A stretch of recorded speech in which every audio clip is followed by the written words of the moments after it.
तो आज की वीडियो में बात करने वाले हैं मिड कैप फंड्स के बारे में। यहां पर अब इंपॉर्टेंट क्या हो जाता है, जैसे हमने कुछ दिन पहले स्मॉल कैप फंड्स पे वीडियो की थी, इंपॉर्टेंट हो जाता है ऐसी मार्केट में उन म्यूचुअल फंड्स पे फोकस करना जो आपके पोर्टफोलियो को प्रोटेक्ट कर पाए इस मार्केट की कंडीशन में भी, जहां पर मिड कैप इंडेक्स में रिटर्न्स नहीं आ रही है। और अगर आप एक्टिव मिड कैप फंड्स में इन्वेस्ट कर रहे हैं तो आपके लिए इंपॉर्टेंट है कि आपका फंड एक साल में, 6 महीने में, 3 महीने में आपको फंड से बेटर रिटर्न दे रहा हो।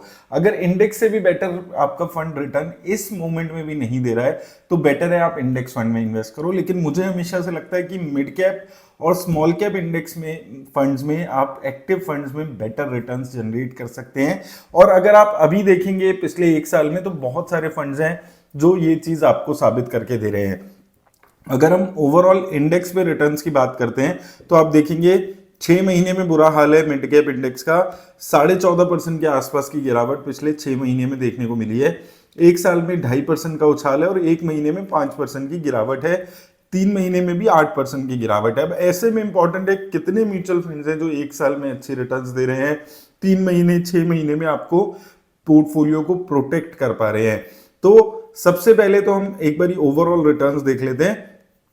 तो 8% के आसपास मिड कैप कैटेगरी रिटर्न्स रही है, नेगेटिव 8% की एक साल में, और लगभग 7% की कैटेगरी एवरेज एक साल में रिटर्न्स यहां पर म्यूचुअल फंड्स की रही है मिड कैप कैटेगरी में।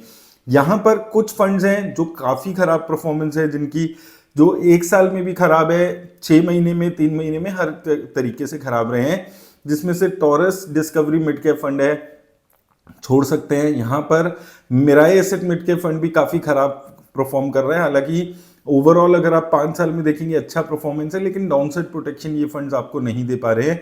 UTI mid cap, आईटीआईटी mid cap, Tata mid cap, ये फंड्स हैं जो बहुत अच्छे रिटर्न्स नहीं जनरेट कर पाए हैं और ओवरऑल रिटर्न्स यहां पर खराब आपको नजर आएगी। लेकिन कुछ फंड्स हैं जो इस मार्केट कंडीशन में एक अच्छी रेजिस्टेंस दिखा पाए हैं, जिसमें से कुछ फंड्स की अगर हम बात कर रहे हैं तो सबसे पहले आपको देखने को मिलेगा एसबीआई का मैग्नम मिड कैप फंड। तो यहां पर अगर आप एसबीआई का मैग्नम मिड कैप फंड देखेंगे तो आप देखेंगे 3 महीने में ये काफी अच्छी परफॉर्म कर रहा है, one of the best performing fund है। 6 महीने में भी ये one of the best performing fund है और एक साल में ये इंडेक्स से बेटर रिटर्न्स दे रहा है। बहुत ज्यादा अच्छी रिटर्न्स नहीं है एक साल में, लेकिन 3 महीने 6 महीने इन फेजेस में अच्छे रिटर्न्स है। ईयर टू डेट हालांकि लगभग 2 महीने हुए हैं ईयर टू डेट को, वहां पर भी ये परफॉर्मेंस अच्छी नजर आ रही है इस फंड की। तो बेसिकली देखिए ये जितने भी फंड्स हैं जो बड़े फंड हाउसेस के फंड्स हैं, यहाँ पर इसका एसेट अंडर मैनेजमेंट 21,000 करोड़ के आसपास का है। ये फंड जनरली बहुत ज्यादा एग्रेसिवली इन्वेस्ट नहीं कर रहे थे, तो इनकी रिटर्न्स आपको ज्यादा अच्छी नहीं देखने को मिली। लेकिन ऐसी मार्केट कंडीशंस में ये फंड्स ही इन्वेस्टर्स के पोर्टफोलियो को नीचे गिरने से बचा पा रहे हैं। तो उसमें से सबसे पहले यहां पर आपको एसबीआई का मैग्नम फंड यहां पर आपको देखने को मिल जाएगा। दूसरा फंड भी बड़े फंड हाउस का है, जहां पर एक अच्छी प्रोटेक्शन आपको देखने को मिली है और रिटर्न्स बेटर रही है, वो है HDFC mid cap opportunities fund.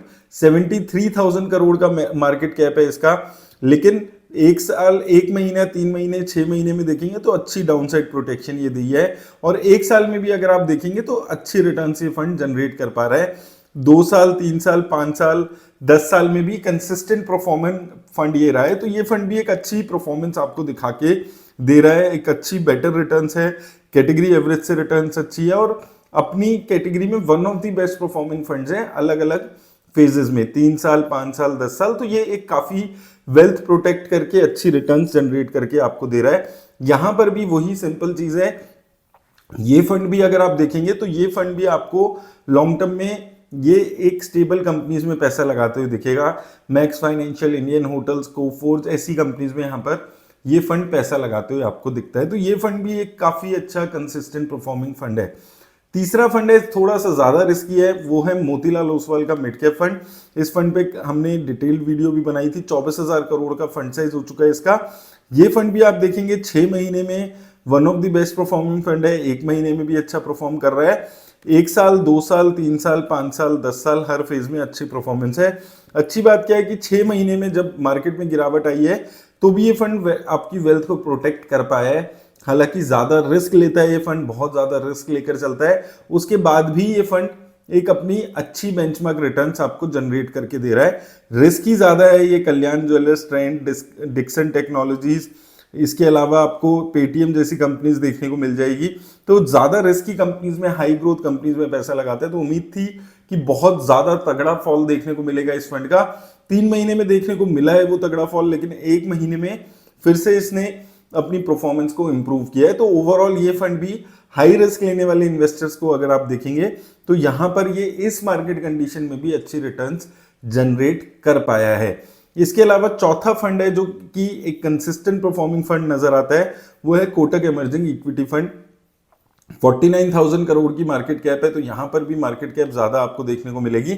और आप ओवरऑल देखेंगे जो बड़ी म्यूचुअल फंड हाउसेज हैं, एचडीएफसी, कोटक, एसबीआई, इनके म्यूचुअल फंड ज्यादा स्टेबल फंड्स अभी साबित हो रहे हैं ऐसी कंडीशंस में।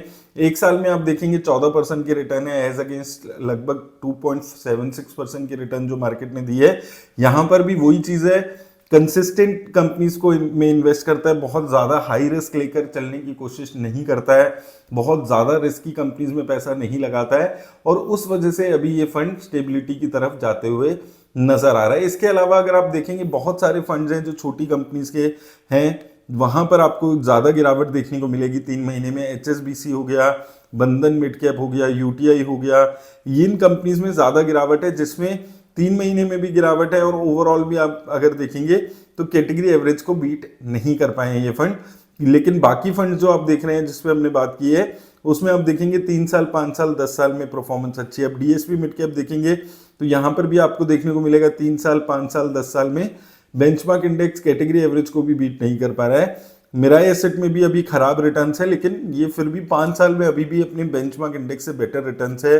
Taurus discovery, JM mid cap, union mid cap, ये जो छोटे फंड हाउसेस के फंड्स हैं, यहां पर ज्यादा गिरावट इस वक्त इन मार्केट कंडीशंस में देखने को मिली है, जो फंड हाउस ज्यादा अच्छा परफॉर्म कर रहे थे।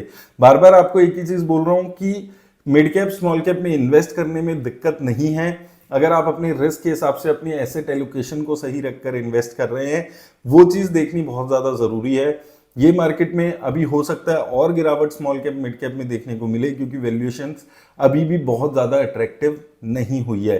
ये चीज आपको ध्यान रखनी है अगर आप मिड कैप या स्मॉल कैप फंड्स में इन्वेस्ट कर रहे हैं। अपनी एक्सपेक्टेशन को मॉडरेट रखना है। 25, 30, 35, 50% की रिटर्न्स हर साल नहीं मिलती है। अगर स्टॉक मार्केट में 15-16% की भी रिटर्न्स जनरेट कर पाते हो तो अच्छी रिटर्न्स है, ये समझकर स्टॉक मार्केट में म्यूचुअल फंड्स में इन्वेस्ट करिए। मेरी तरफ से बस इतना ही, धन्यवाद।